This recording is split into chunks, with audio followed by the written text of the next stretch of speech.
Dalam hal ini pidana bisa menyasar dua pihak, yaitu pihak yang diduga mengajukan dan pihak yang menuduh secara tidak. Itu kalau satu aset aja, misal kurang daftar sertifikat.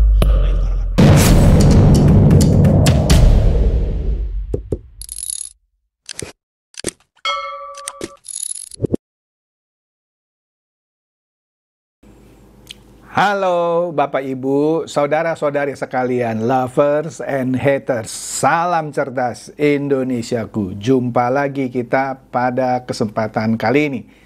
Bagi Anda yang belum subscribe channel saya, silakan subscribe channel saya, tekan loncengnya agar Anda dapat notifikasi setiap kali saya mengupload video-video saya. Oke, kali ini ya. Saya akan membahas komentarnya Pak Mahfud MD yang notabene seorang profesor dan ahli hukum tata negara. Tapi mohon maaf Pak Mahfud, komentar Anda kok tidak mencerminkan Anda itu seorang ahli hukum tata negara. Kenapa? Iya, dia bilang begini. Ada dua nih ya. Dia mendukung sikap para purnawirawan TNI yang mengajukan surat ke DPR MPR untuk pemaksulan Gibran. Dia mendukung itu, astaga. Padahal dia sebagai ahli hukum tata negara ngerti kan ya bahwa Gibran itu secara sah mengalahkan dia pula sebagai cawapres waktu itu. Nah mungkin karena masih sakit hati ya, dia bilang ya dia mendukung sekarang sikap Purnawirawan. Nah nanti kita bahas itu ya. Kemudian dia juga bilang, kalau Gibran itu dimaksulkan, maka Anies atau Ganjar berpeluang menggantikan Gibran. Wah, bingung saya nih sama ahli hukum tata negara. Dari mana rakyat nggak milih Ganjar dan Anies sebagai cawapres? Waktu itu dia dipilih berkontestasi sebagai capres. Dari mana rumusnya? Mahfud bisa bilang Anies atau Ganjar berpeluang. Memang Pak Prabowo mau? Belum tentu juga. Rakyat juga nggak milih dia. Oke? Kemudian, ntar kita lihat juga lanjutan dari konten saya yang sebelumnya mengenai OJK yang menurut saya seenak-enaknya mengeluarkan peraturan yang namanya co-payment di mana para nasabah asuransi, ya terkecuali BPJS ya, wajib membayar minimum 10% dari tagihan. Buset. Waduh, 10% dari tagihan. Itu karena ada inflasi biaya medis. Nanti kita lihat lagi. Ya, ini seru nih ya. Supaya Anda semua jadi bebek cerdas, bukan bebek dungu. Oke, seperti biasa, numpang lewat dulu cepet nih ya. Yang ringan dan yang lucu. Ini, di Tribun News nih, ada update yang bilang Jokowi hadapi orang tak waras. Yang ngomong siapa? Penasehat Kapolri. Dia mengkritik ulah Roy Suryo CS, yaitu Roy Suryo, Tiva, Rismon, dan lain-lain ya. Dan Egy Sujana yang masing katanya sakit tuh di luar negeri ya. Soal ijazah Jokowi ya. Oke. Kemudian, kita juga tahu ya waktu itu pernah saya bahas ada seorang jurnalis independen namanya Ali Syarif yang punya media namanya Fusilat News ya, dan anggota HTI ternyata ya. Nah dia membuat foto dengan berbasiskan artificial intelligence yang melecehkan dan menghina Pak Jokowi. Anda lihat tuh, dibuat Pak Jokowi seakan-akan pakai bikini ya, Chef Raja Ampat. Waduh, keterlaluan ini ya. Nah ini perlu nih diciduk juga nih ya. Nah ini dia nih Ali Syarif. Nah sekarang pertanyaannya, Ali Syarif ini kan sebelumnya membuat video editan, bukan video editan, foto editan maksud saya, yang Pak Jokowi rambutnya rontok di belakang tengkuknya gitu ya, ada penyakit kulit. Memang Pak Jokowi lagi alergi penyakit kulit, tapi bukannya botak di tengkuk dan ada apa ya, kayak kutil-kutil apa gitu ya. Ini keterlaluan dia, makanya itu netizen mengedit fotonya dia ini nih dengan mukanya itu ya geradakan gitu ya, seperti kena penyakit apa kulit apa gitu ya.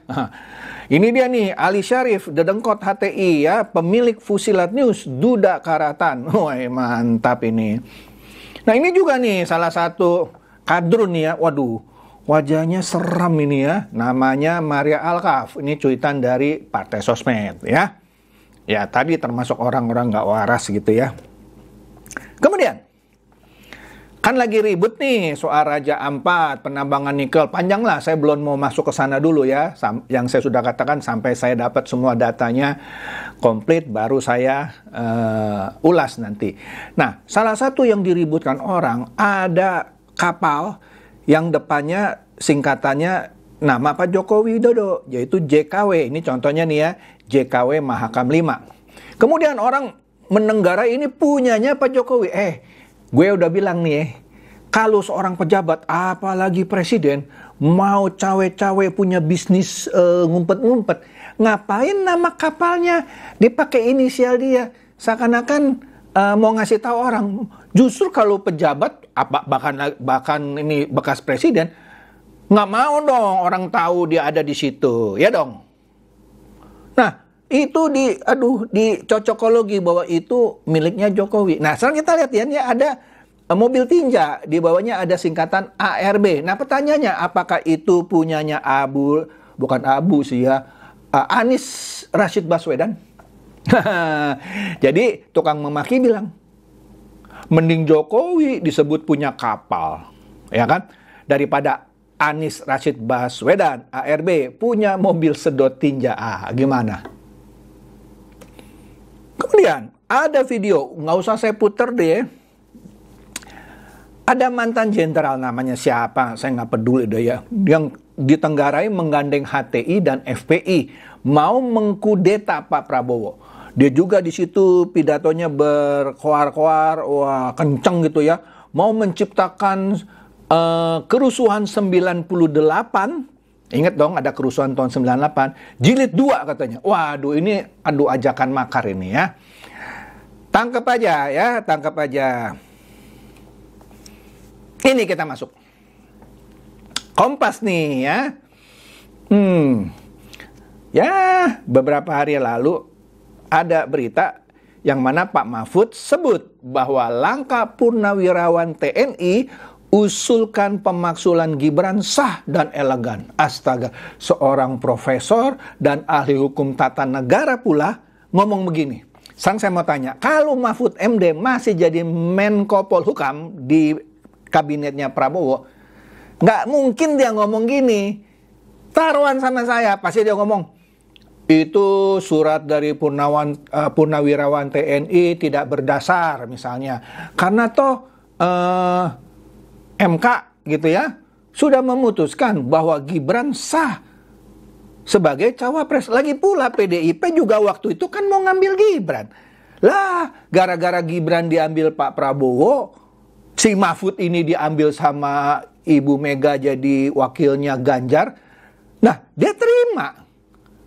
Anies yang menggandeng Caimin waktu itu juga terima. Artinya kontestasi itu sah dong. Secara hukum tata negara sah. Dan sudah ditentukan pemenangnya. Lah masa dia bilang usulannya itu sah dan elegan. Maksudnya usulan pemaksulan Gibran. Nggak ngerti saya jalan pikiran Pak Mahfud. Kadang-kadang gimana ya. Nggak tahu ya, mungkin masih sakit hati kala ya. Apalagi waktu debat ya. Waduh, seperti dia kesel sama Gibran. Ingat kan? Iya. Jadi di sini dia bilang tindakan para yang dilakukan yang disebut oleh Forum Purnawirawan Prajurit TNI yang katanya mengirimkan surat resmi ke DPR MPR untuk pemaksulan Gibran merupakan tindakan yang sah secara konstitusional dan mencerminkan etika berdemokrasi yang elegan. Wih, mantap loh. Mantap loh. Ya, oke, lanjut lagi. Ini katanya Mahfud mengatakan itu saat podcast Terus Terang Mahfud MD. Wih ya. Astaga. Menurut saya katanya benar. Wih, benar dari mana? Profesor ahli hukum tata negara. Dia tahu padahal MK sudah memutuskan dan dia juga maju ikut kontestasi. Dia bilang benar. Dan itu lebih elegan karena dilakukan secara tidak sembunyi-sembunyi dengan kasakusuk yang tidak sehat ya. tapi dinyatakan secara resmi. Iya sih, tidak kasakusuk, tapi secara etika ya nggak bener lah. Pemaksulan presiden atau wakil presiden hanya bisa dilakukan kalau misalnya melanggar hukum, melakukan korupsi, merugikan negara, dan sebagainya. Ada nggak? Nggak ada. Jangan bilang, itu MK begini-begini. Allah kan sudah diuji waktu itu. Sekarang udah kalah ngomong begini. Gimana sih? Ya. Kemudian Mahfud juga, sepertinya menurut saya ngomporin nih, para pensiun TNI itu tidak harus selalu sejalan dengan institusi militer tempat mereka pernah bertugas. Anda tahu kan? Ada forum resmi yang juga para purnawirawan TNI yang tidak setuju dengan surat itu. Mereka tidak mendukung. Tapi Mahfud di sini bilang, boleh, tidak sejalan. Mereka memang purnawirawan TNI ya. Mereka memang anggota forum angkatan atau matra, bukan mantra lah, di TNI. Tapi mereka tidak harus sama. Jadi perbedaan pendapat ini didukung lah gitu sama Mahfud MD. Oke? Jadi kata mantan ketua Mahkamah Konstitusi ini, ya, padahal dia bekas ketua Mahkamah Konstitusi, yang harusnya sudah tahu bahwa keputusan MK itu final dan mengikat. Kok ini seakan-akan mau digugat, disuruh dimaksulkan Gibran? Kan lucu ya. Padahal dia bekas ketua Mahkamah Konstitusi. Dia bilang dalam urusan politik, purnawirawan bisa bersikap mandiri dan bertindak berdasarkan penilaian mereka sendiri terhadap kondisi negara. Oke, artinya dia sudah purnawirawan dong, sudah jadi orang sipil dong. Ya nggak apa-apa, setiap orang juga boleh ngasih, cuma komentarnya bilang itu elegan, aneh menurut saya, ya. Tidak ada dasar, atas dasar apa mau memaksulkan Gibran? Saya nggak dibayar sama Gibran loh. Nah ini juga nih, ini juga, aduh. Dia bilang, Mahfud sebut Anies Baswedan hingga Ganjar Pranowo berpeluang gantikan Gibran jika lengser. Dasarnya di mana, Prof? Bingung gua sama lu. Aduh, sedih saya ngelihat gini ya. Oke deh. Nah ini ada sebuah video ya. Ada purnawirawan TNI, dia bilang ya. Dia bilang, yang usulkan Mas Gibran maju sebagai cawapres konyol katanya. Wah, orang ini pengen digaplok nih sama Gerindra dan Pak Prabowo nih. Ini kata Alex. Lucu. Nah, sekarang kita masuk lagi soal OJK yang seenaknya bikin aturan co-payment di mana klaim asuransi tidak lagi cair 100% ke pemilik. Kan sudah pernah saya bahas ya, saya pernah pasang ring 2 itu 170 juta ya, memang mahal lah pasang ring jantung ya. 170 diganti 100% sama asuransi saya. Nah, sekarang dengan aturan ini nantinya tidak cair 100% gitu. Ya, tapi saya sih tenang aja. Itu tidak berlaku atas asuransi saya. Kenapa? Saya nggak mau sebut juga asuransinya ya. Ya kecuali dia jual polis baru yang dimungkinkan oleh peraturan OJK ini. Karena polis saya tidak ada aturan saya harus bayar 10%. Jadi bagi Anda yang pemilik polis asuransi lama, pertahankan hak Anda, jangan mau didikte bayar 10% karena tidak ada di polis asuransi Anda. Kecuali adalah satu perusahaan asuransi, saya nggak mau sebut juga, yang sudah katanya nih yang sudah mencantumkan co-payment ini di dalam polisnya, meski OJK baru memberlakukan aturan ini nanti tahun depan 1 Januari. Nah ini harus diperiksa juga perusahaan asuransinya. Saya nggak mau sebut namanya ya. Oke deh, ini dikatakan bahwa DPR pertanyakan aturan OJK yang mana mengizinkan asuransi tak lagi mencairkan 100% ke pemilik. Wes. Jadi Ketua Komisi 11 DPR RI yaitu Muhammad Misbakun akan mendorong pimpinan Komisi 11 DPR untuk mengagendakan rapat dengan Otoritas Jasa Keuangan OJK mengenai aturan baru nasabah turut menanggung biaya atau alias co-payment paling sedikit 10% dari total nilai pengajuan klaim untuk produk asuransi kesehatan. Ini juga lucu ya, karena kata-katanya paling sedikit 10%. Paling sedikit ya, dia bilang paling sedikit. Berarti bisa paling banyak dong. Itu minimum kan maksudnya begitu ya. Artinya kayak saya nih ya, tagihan saya 170 juta dibayar full. Kalau saya harus menanggung 10%-nya, minimum kan, saya harus bayar 17 juta loh. Gila nggak? Ini aturannya tidak berpihak kepada nasabah asuransi. Tapi di belakangnya dia bilang maksimum hanya 3 juta. Kan lucu ya, sudah dibilang minimum. Minimum ya, artinya minimnya ya. Kayak saya contohnya 17, tapi maksimumnya cuma 3 juta. Ya, lu bikin peraturan aja bahasa Indonesianya nggak becus gitu ya.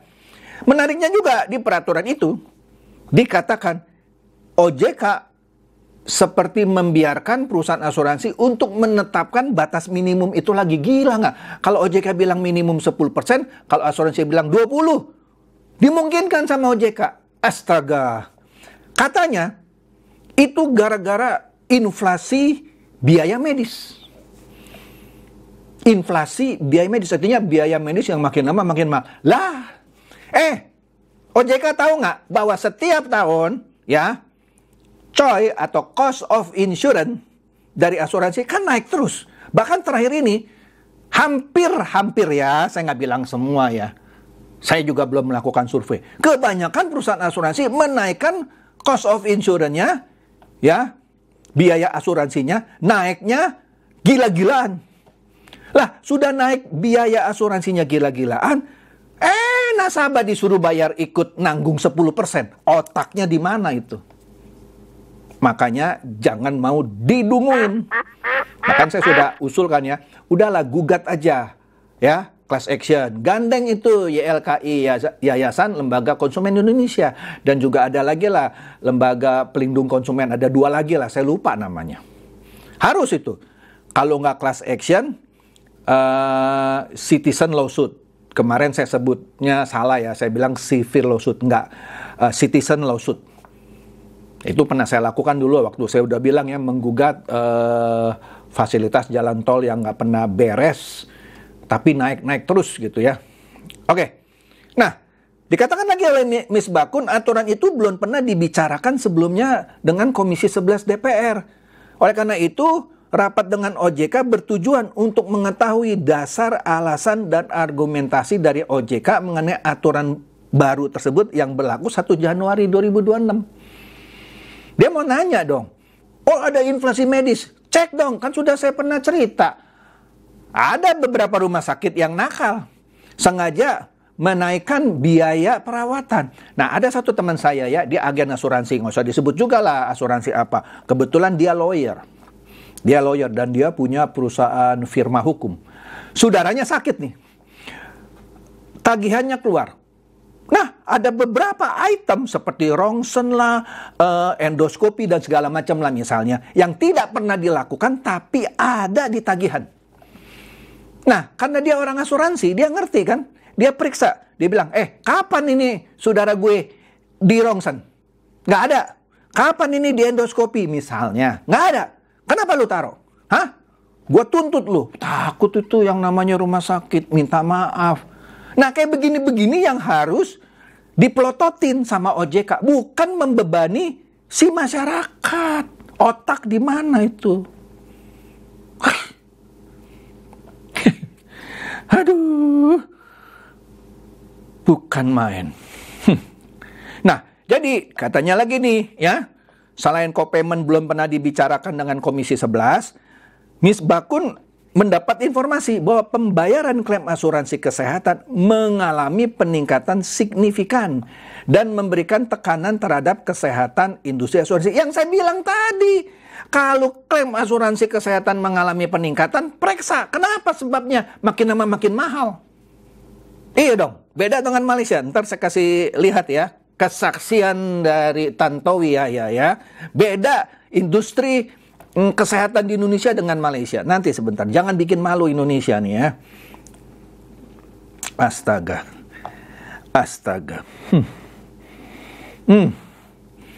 Kemudian. Nah, ini menarik nih. Kita lihat ya. Ini dia nih, kesaksian dari Pak Tantowi ya. Berantakan ini nama akunnya ya. Dia mengucapkan terima kasih kepada Pak Tantowi Yahya.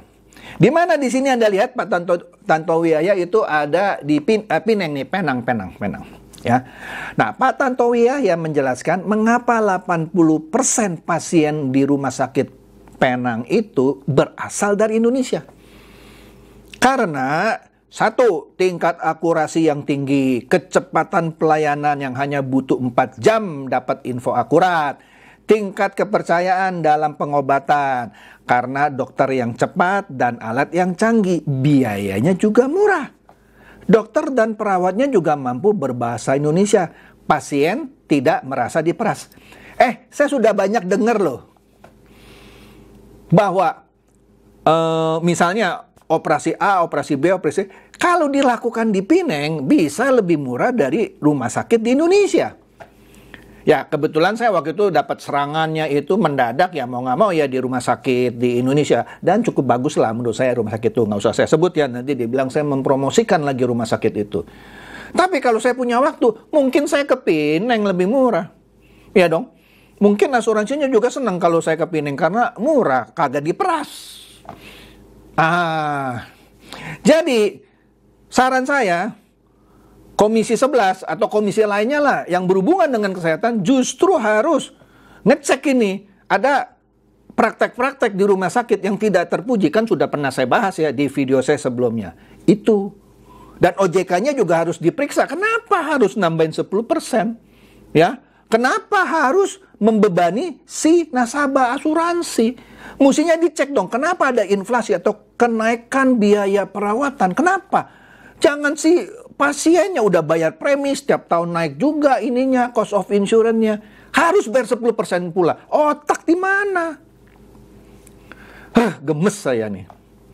Oke deh, itu saja. Semoga ini mencerdaskan dan mencerahkan Anda semua. Silakan share video saya ini kepada teman-teman, sahabat, atau kerabat supaya mereka tambah cerdas dan tercerahkan. Seperti biasa, terima kasih.